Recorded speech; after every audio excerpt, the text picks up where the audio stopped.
Welcome to Behind the Scene with African American Reenactors.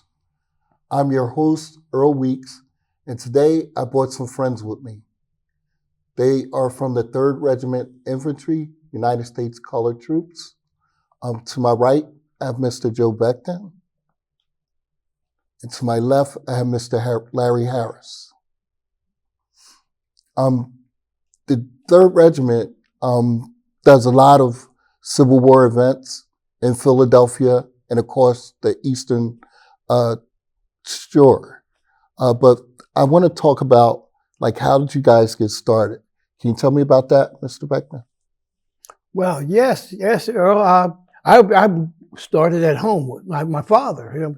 I was a little child, of course, and he was telling me to find various places on the globe. So we had a globe of the earth. And one of his tricks for me was to find the smallest country in the world. Now, of course, I'm about 9 years old. And the smallest country in the world is actually like the Vatican. It's a city inside Rome. So it was a big trick. You're trying to find this on a world globe. But that's how I got started and interested in history and social studies. Always real interested in my family and my family stories. So that's where it began for me. Around the time I got into high school, I was totally uninterested. Totally uninterested. I found out that I could learn in a special way. I played musical instruments, and that taught me the system that I could use to learn things. And then when I got out of the Marines, I went on to college, and I realized that what I would like to do is be involved in history and archaeology.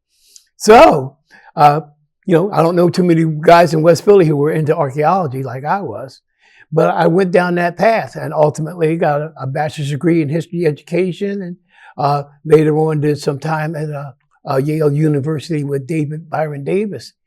So all these things led me up to the point where I would one day be working at Fort Mifflin in Philadelphia, historic fort down in South Philadelphia. I was working down there, and I ran into Sergeant Harris. Of course, he wasn't a sergeant at the time. He was a Boy Scout leader.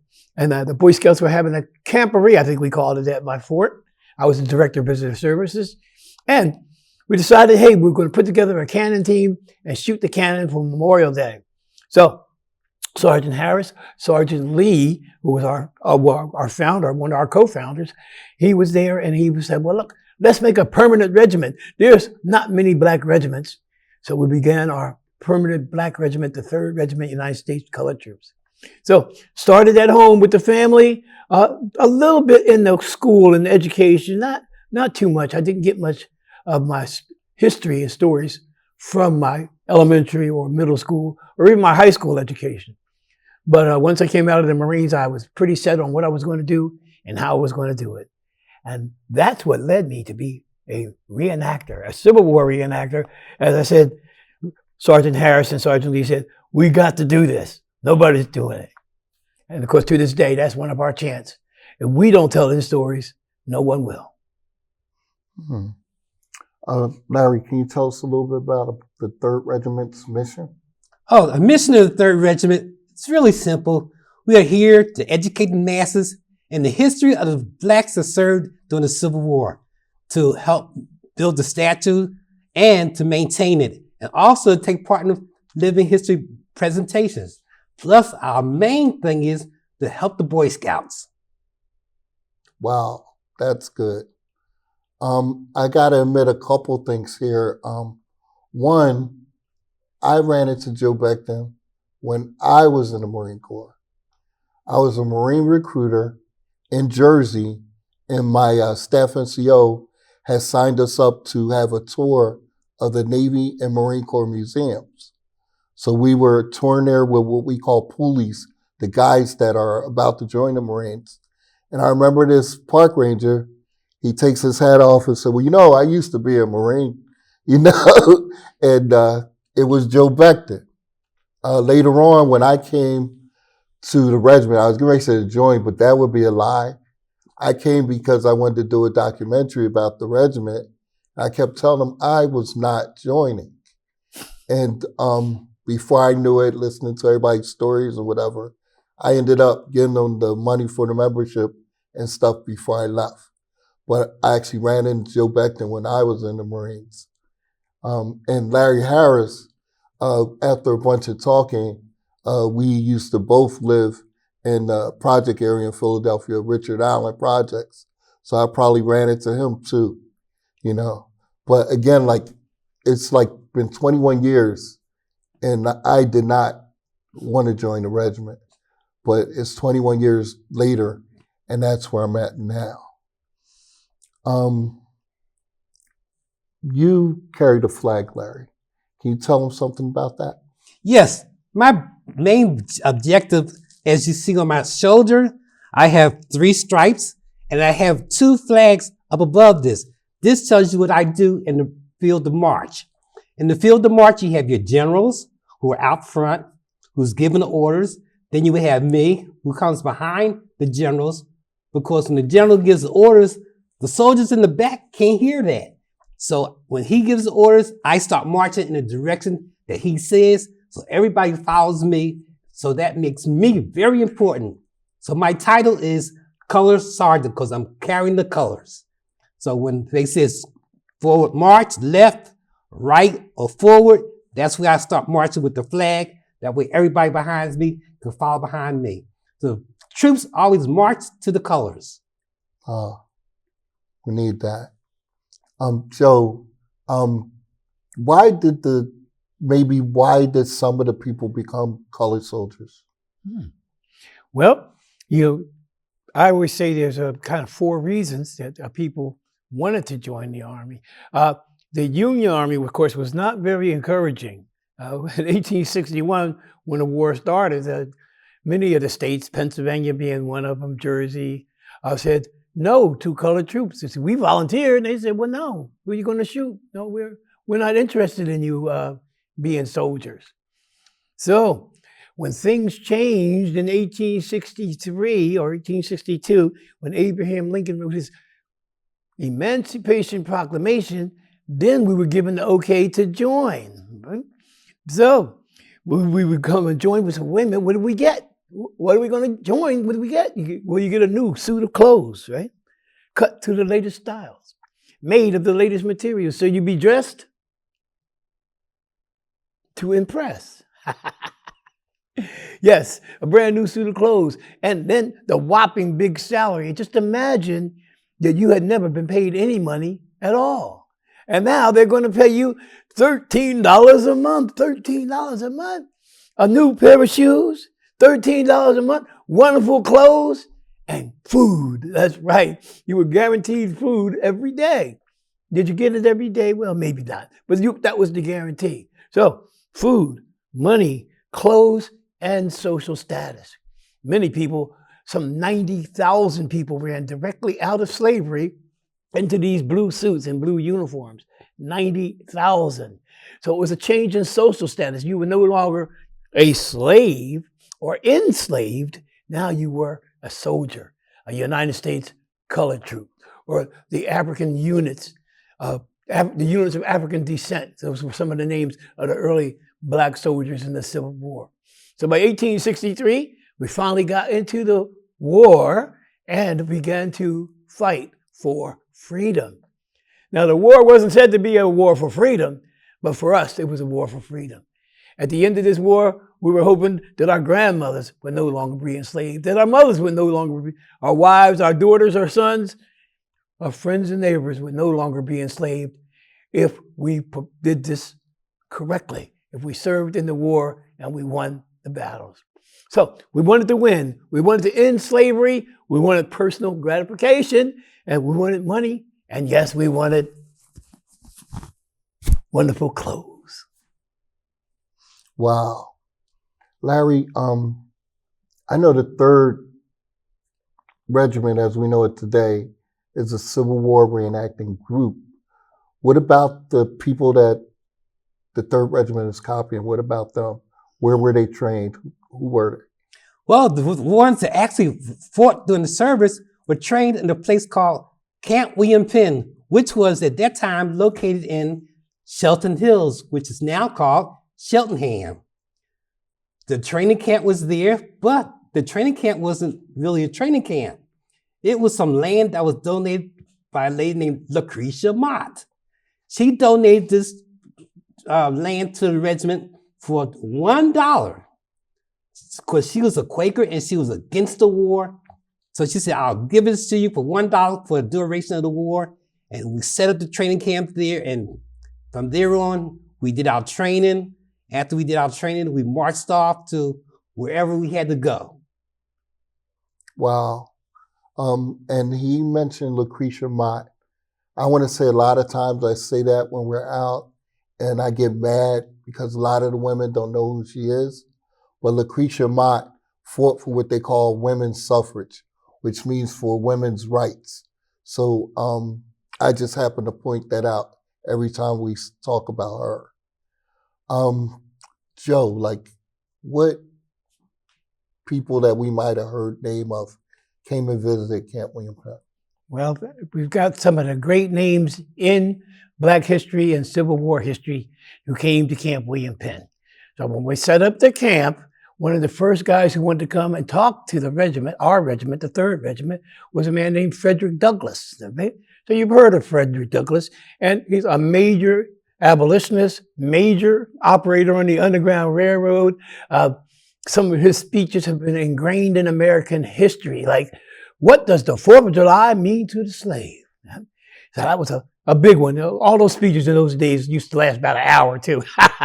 So it was a big one. He was real famous for that. He even spoke in Philadelphia at the back of Independence Hall in 1844 with one of his many and various speeches.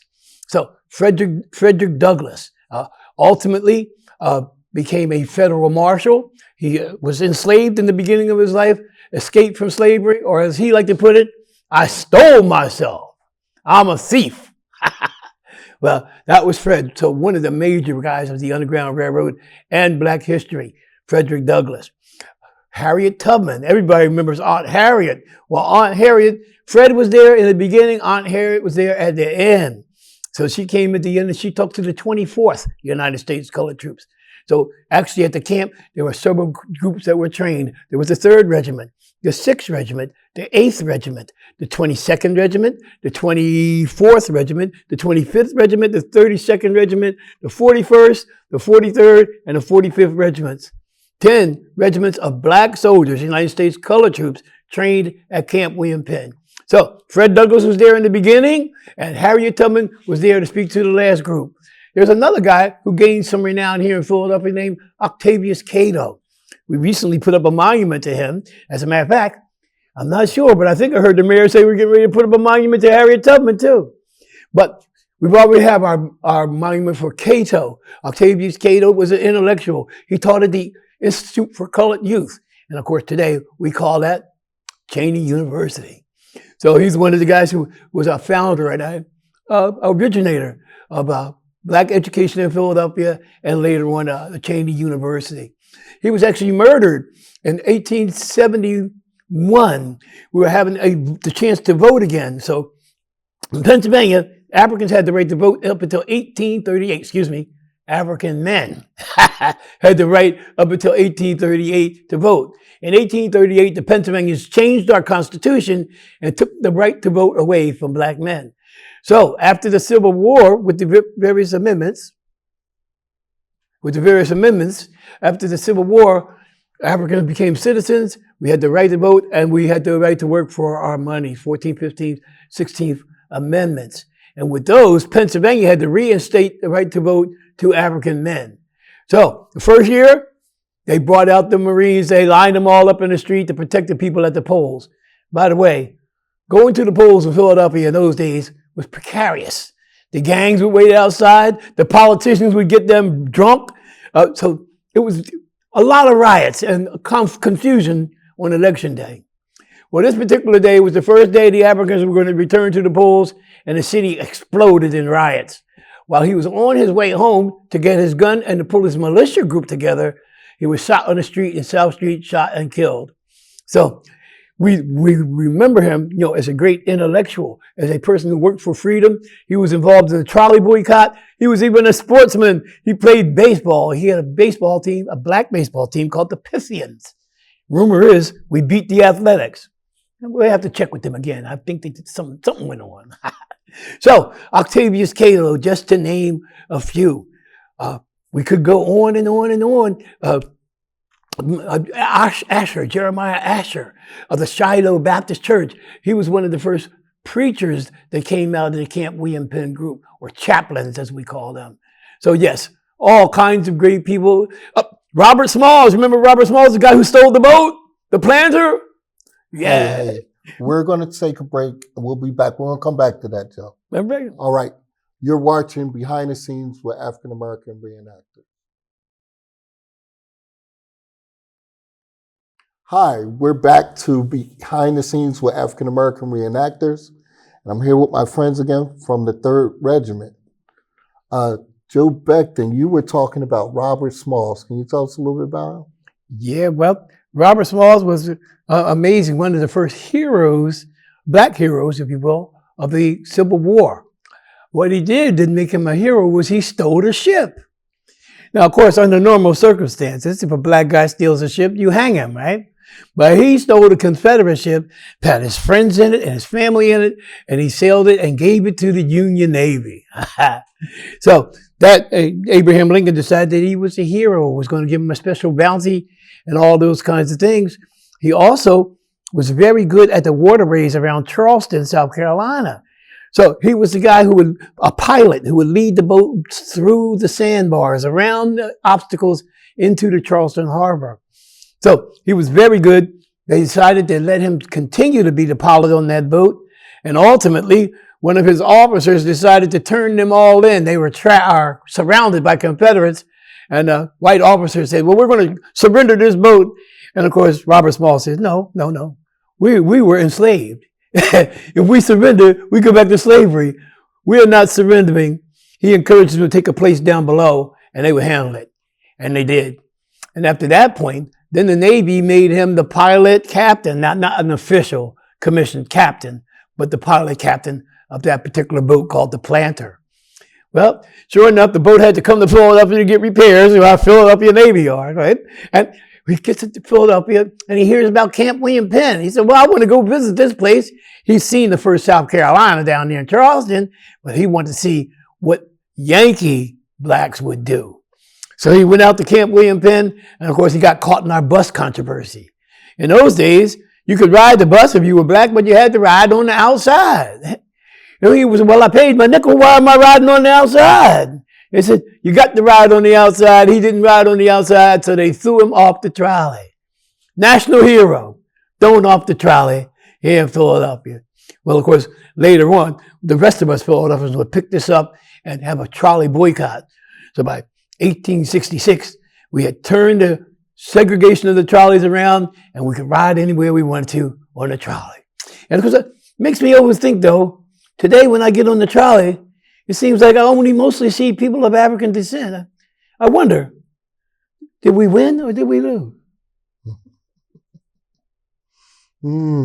Interesting. I want to add that Robert Smalls stole a lot of cotton, which helped make him famous because that boat was full of cotton. As a matter of fact, the Union tried to pay him cheap for the cotton. And his wife said, no, that's worth a lot more.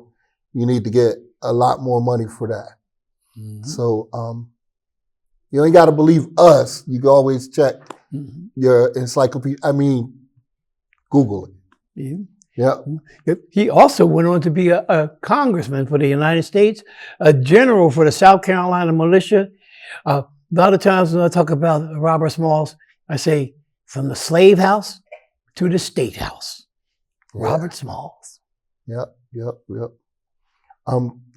Larry, can you tell us about some of the equipment that the United States colored troops used? Oh, sure.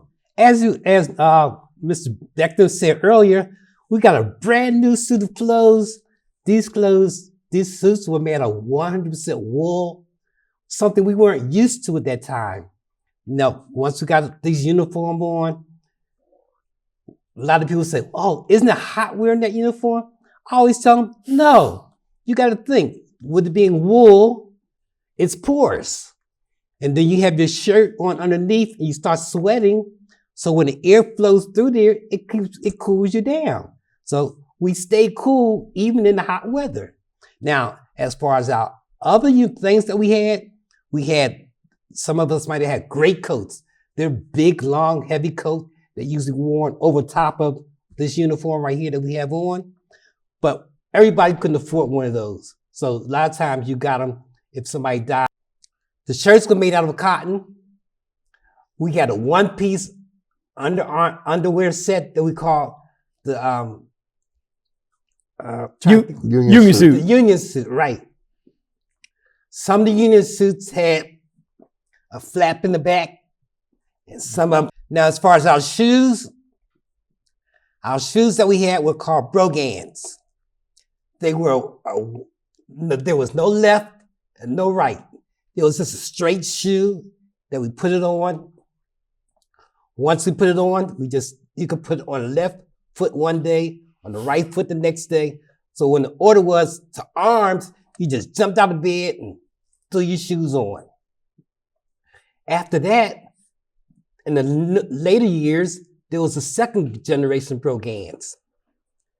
They had heel plates on the front and a heel plate on the back. But the first heel ones only had a heel plate on the back. The reason they had the heel plate on there was when you're out in the woods, you don't want your heels to wear down. To keep from wearing down, they put the heel plates on them, and that stopped it from wearing your heels down.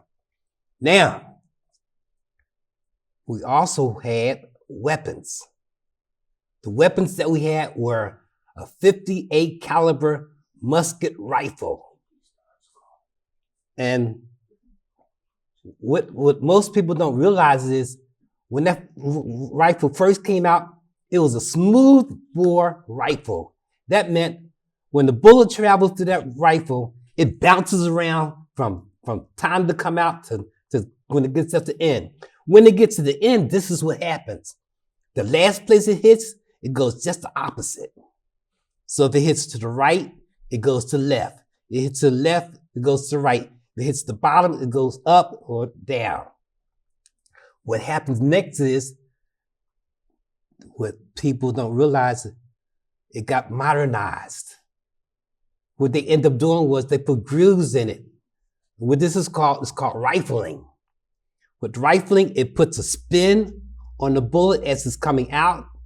So now the bullet will travel further and faster. And now you become almost a marksman. You could shoot somebody 300 yards away. Whereas when it first came out, you could basically hit somebody 100 yards away.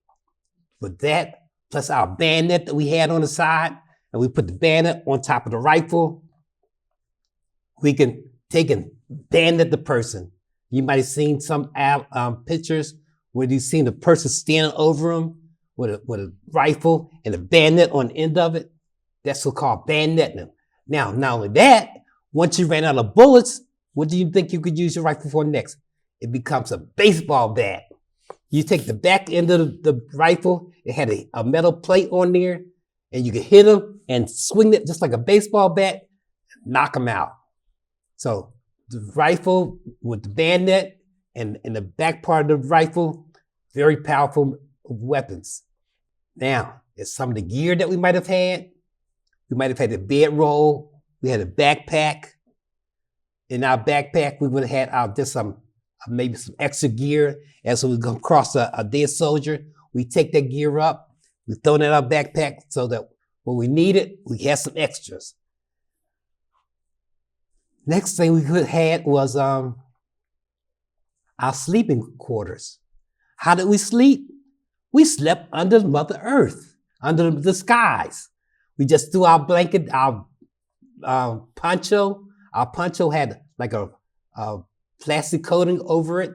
So we'll throw that down. We'll sleep on that.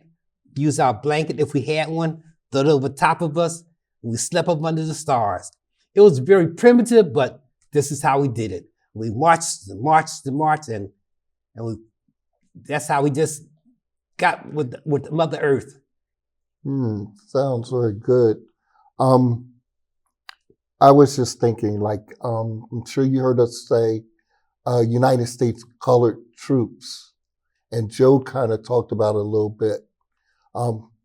Anybody that was not 100% Caucasian could be considered colored troops, you know. And so like they would, you know, it's not just people from Africa or black. Back then it was not termed black, it was termed colored.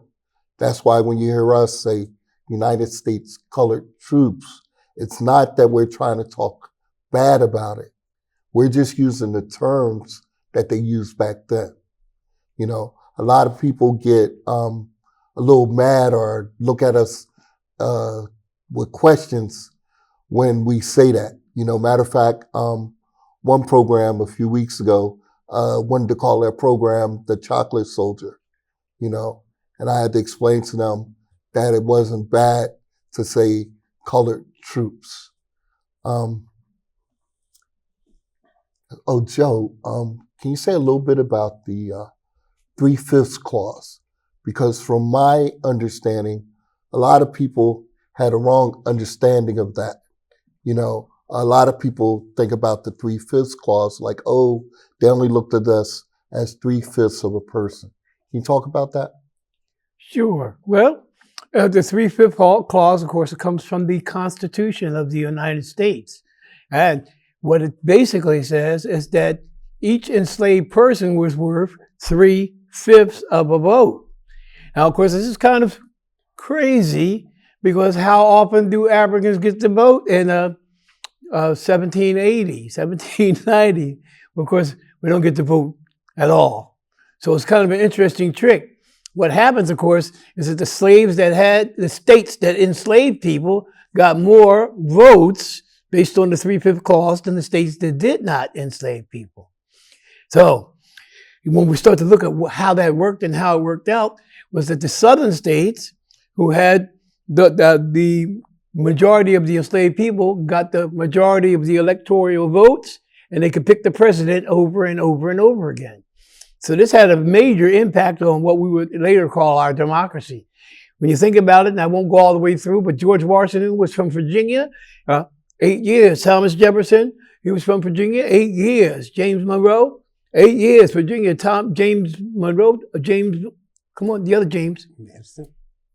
Madison, 8 years. So these guys were all from Virginia. They all got 8 years, and they dominated the presidency based on that 3/5 clause. Right? So it's an interesting thing. We have to take time to read our Constitution. As a matter of fact, right now, I want to encourage everybody to take special time to read your Constitution before it changes on you. Yes, that's very important. Why do you have that red sash around you? Well, the reason I have this red sash is very important. Because anyone who has a sash, whether it be red, green, or yellow, means that they are a non-commissioned officer. That means they have rank to them. Whereas most members that you will see have no sash at all, that means they are basically privates. I have one because I am a sergeant. Not only being a sergeant, but like I said, I am a special sergeant. I carry the colors. So being a sergeant, I have a red sash, and red means I'm for infantry. Oh, that's good. That's good. Joe Becton, is anything you want to say that I didn't ask you? Well, just the kind of things that I always say, let's take our time and realize who we are. Sometimes we forget who we are. Sometimes we start to think that we're the same people that are on Netflix that we see every day. That's not us. Go to your graveyard. See your grandparents. See your great-grandparents. They were not criminals. They were heroes. They fought in World War II. They fought in World War I. Our great-great-grandfathers fought in the Civil War. So take time to find out who you are, who we are, and what our stories are, and pass them on to the future. As I said earlier, if we don't tell our stories, no one else will. Right. Same thing for you, Larry. You have anything else to say? I just want to say one thing. Most people wonder, why would I want to join the Civil War? Join the Army, coming from down south. I said, when I was down there on the plantation, I told my mother and my rest of the family because they were treated so badly that if I ever got the chance, I was going to come back and get with the owner. And they said, no, don't do that. But I said, no, I got to do something to help make it better for you. So that's why I ran away and ran up north and joined the colored troops and got into service up there. Wow. Hey, we're going to take another break, but we'll be right back. Thanks for watching Behind the Scenes with African American Reenactor. I'd like to read you a poem. The name of the poem is The Old Flag Never Touched the Ground. It was about my first cousin, 3 generations removed, Sergeant William Carney. He was the first Black Medal of Honor winner. And this was done several years after his heroics of the 1863 attack on Fort Wagner, South Carolina. And it goes like this. The old flag never touched the ground. 'Twas thus brave Carney spoke, a Negro soldier, words renowned, that honor will invoke upon the records of the race, whose heroes many are, records that time cannot efface, and hate can never mar.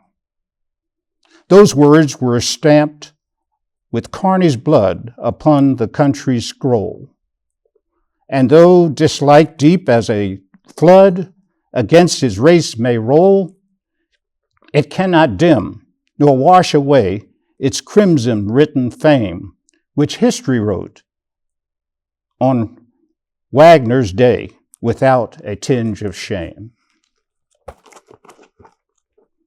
Not only Carney did she view, when with immortal pen she stood to write the honors due 1,000 colored men, who laughed at death, who felt no fear, and followed Colonel Shaw, where none but heroes dared to go, with cheer and loud hurrah. July the 18th of the year 1863 to Negroes always will be dear as anyone could be, for bloody costs of honors won, for loss of noble life, for valor that no risk would shun in fiercest battle strife. And that was the poem. Hi, welcome back to Behind the Scenes with African American Reenactors. On this segment, I'm here with Robert Fuller Houston from the 3rd Regiment. How you doing, Robert? I'm doing pretty good for an old guy. Wow. Welcome. Well, I'm glad to be there. There's no place I'd rather be than right here talking to you, man. Oh, right. Yeah. Why did you join the 3rd Regiment? Well, in my family, we have been interested in history for as long as I can remember.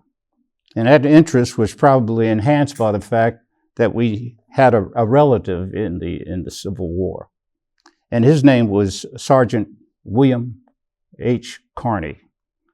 And most people probably wouldn't know that name except among historians and whatnot on the subject. But he was an escaped slave. His family actually part stole and part purchased their way to freedom out of Norfolk, Virginia. Actually, his story begins much earlier, because in 1692, my 5 times great-grandmother was on a ship called the Margaret. You can check this out in history, really, because it actually happened. It was on the good ship Margaret, if you want to call it that, when it pulled into the port of Norfolk in 1692. Wow. Now, my folks had already been enslaved there in these islands, I'm trying to think of the name, but in the Caribbean islands, I should say. And Barbados was the place. And we had been enslaved there for some time, Africans there. And so the slavery went on. Okay. In 1692, the ship sailed from the Barbados, okay, and it arrived in the port of Norfolk in 1690, that same year. And that's where my people would be enslaved for the next 160 years until in Norfolk, in the Norfolk area there, they decided they were going to leave that area. My great-great-grandfather, Willis Cromwell, decided he was going to get his family out of slavery. And so he stole himself first, and this was a way of doing things across the board many times over during that period. One slave would escape, and then he would buy their way out of slavery, and that's just what he did. You know, actually, he had sent to the Cromwells. My family was the Houston Cromwells, and they were in-laws of the Carneys. Okay, my 3 times great grandmother, she was a Carney. In any case, they buy themselves out of slavery and part steal themselves out of slavery. So they arrive in now this is some years after now, their descendants actually arrive in Philadelphia in 1851. But as I said before, Cousin Carney, he was born in 1840.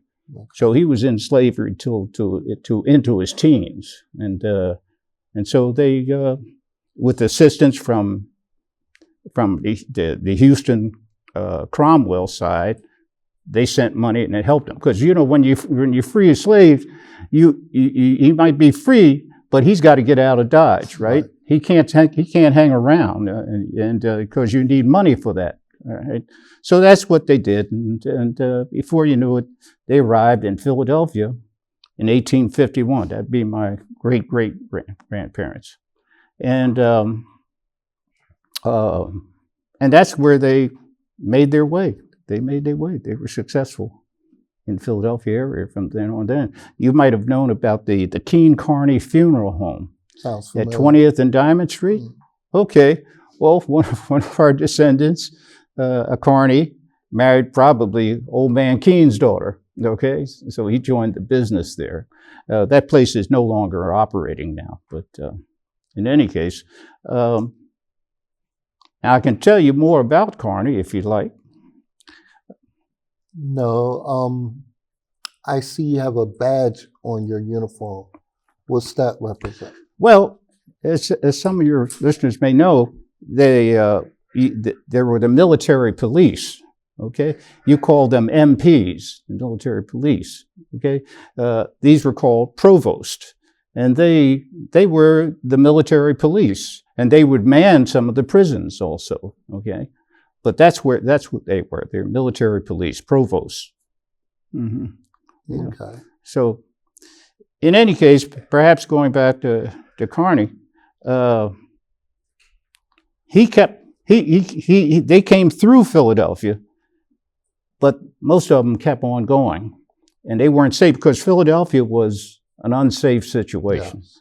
Okay, Philadelphia was schizophrenic. In other words, they had the Quakers that were agreeable with the situation. You know, they were abolitionists and whatnot, but also you had these others who were quite sympathetic to the South. Okay? So you never knew about Philadelphia. And of course, they came to Philadelphia around the same time as O.V. Cotto did, maybe a few months before O.V. Cotto did. And they made their way. Matter of fact, one of my great-grandfather, he was a part owner in one of the shareholders of Eden Cemetery. Right. And that's where many of both sides of my family, the Houston Cromwells and the Fullers. My grandfather, my paternal, in other words, my maternal grandfather. He was a mulatto. He was in Norfolk also. It seems that a lot of slavery activity is in Norfolk. Virginia. And it was no different from my maternal grandfather. His name was Hercules Alexander Fuller. Mm-hmm. Okay, he was a byproduct of a union between a British sailor and an enslaved. We don't know whether she was a slave too, but she was half black and half Native American. Okay, he grew up thinking that he didn't like the way he was treated, so it was his idea. He didn't feel that whites and blacks should cohabitate. So that pretty much told you that. But they would have eight children, 4 boys and 4 girls, and they made their way. But the subject is Civil War, so let me go talk about my cousin.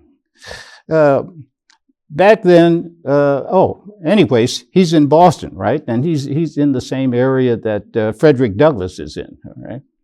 And so, matter of fact, he knows Frederick Douglass is a friend of the family there, you know? And so he's about 22 when he sees all of these posters, the war had started and whatnot. Of course, in 1863, he decides to join.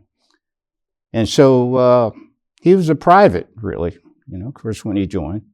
And he's sent out to Fort Wagner, South Carolina.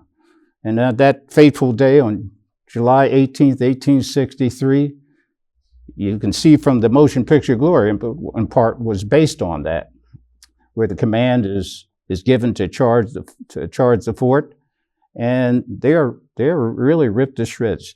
Now, in the history books, if you all the history books has allude to about the attack on Fort Wagner, South Carolina, 1863. They always talk about that as if there were no other battles involving blacks, but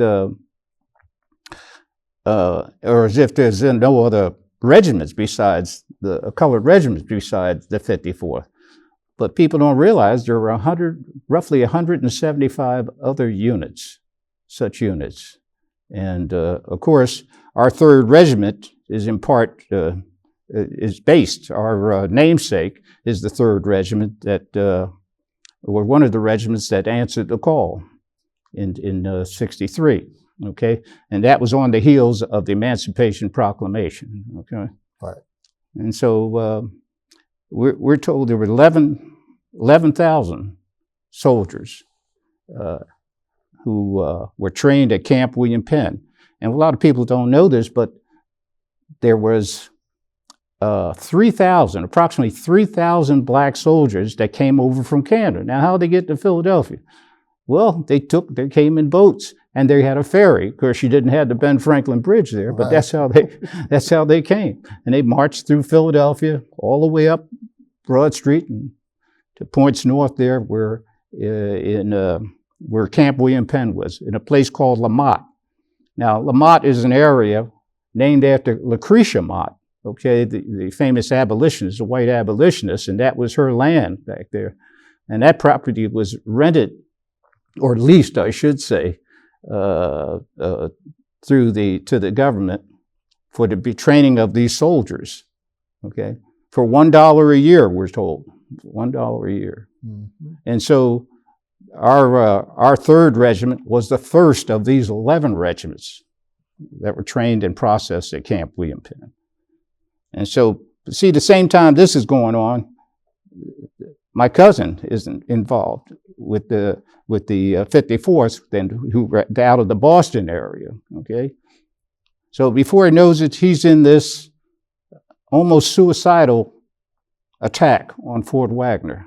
But it had to be fought because before that, they had been in battles, but because of the terrific loss of life, they had to prove themselves. And unfortunately, it was a terrible loss because about somewhere between a quarter and a third of the men were casualties. Now, in the motion picture Glory, everybody knows about Glory, and because the 54th was a marquee name even back then, they were well known for their their sacrifice. At the end of the motion picture Glory, there's a subtext there. There's a graph that says, "The fort was never taken." That's not true. The fort remains under siege, and observance. And at one point, the Confederates looked out and decided they were taking a terrible pounding, although not as big a pounding as the colored troops and other units that were attacking them. But they took a pounding, and they realized they couldn't maintain that place. So the Confederates they fled the fort. Now, if there's anybody out there, any historians that know about this thing, I wish they'd talk to me about it, because it's unclear as to how they were able to leave that fort. Apparently, they weren't able to be observed too well, because they fled the fort, and nobody talks about this, but they joined forces with Lee's troops further down in Virginia, so they were able to join his troops.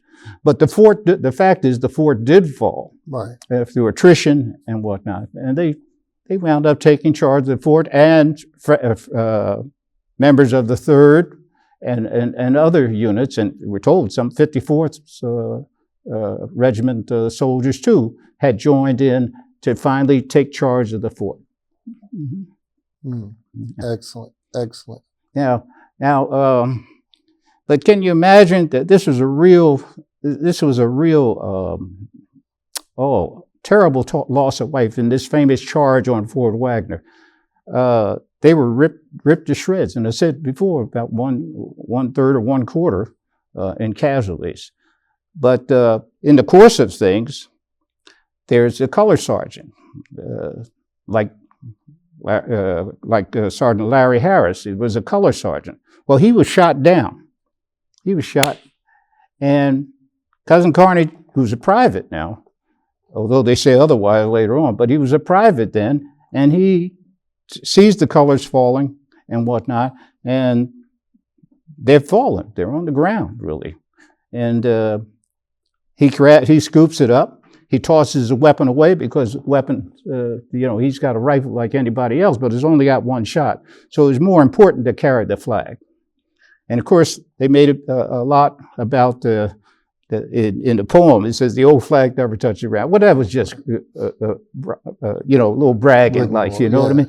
In humor, what happened was, when he was all shot up, and none of the history books will tell you this, but he was actually wounded 5 times. Yes. Once in both legs, and the right arm, grazing wound to the chest wound. We think that was caused by one of those sharp logs that when getting up around the fort, and a grazing wound to the head. So, but in the history books, they'll say he was wounded twice seriously. Okay. Now, I don't know what you would call in those other wounds, but he was shot up to 5 times. I counted them, because no one account of it tells the whole story. Right. So if you add it up, that's what you have. So he would walk with a limp, a pronounced limp, the rest of his life, and he would travel. He was on the speaking tour, and talking to people about his exploits and whatnot. And they even made him a mailman, a courier and whatnot. And he was responsible. He was one of the people who found the military organization, a number of military organizations and whatnot. Wow. But he was quite an individual. But he lived to be in the 60s and whatnot. But the medal wasn't given to him into 1908, 1909, in there. He didn't receive it. Although he had been cited to receive it. Yes, Yeah. Wow, that's all interesting. And thanks for being on the show. It's my pleasure. Yes. So we're going to close up. And I want to thank you for watching Behind the Scenes with African American Reenactors. I want to thank the 3rd Regiment for helping me out today, and we'll see you next time.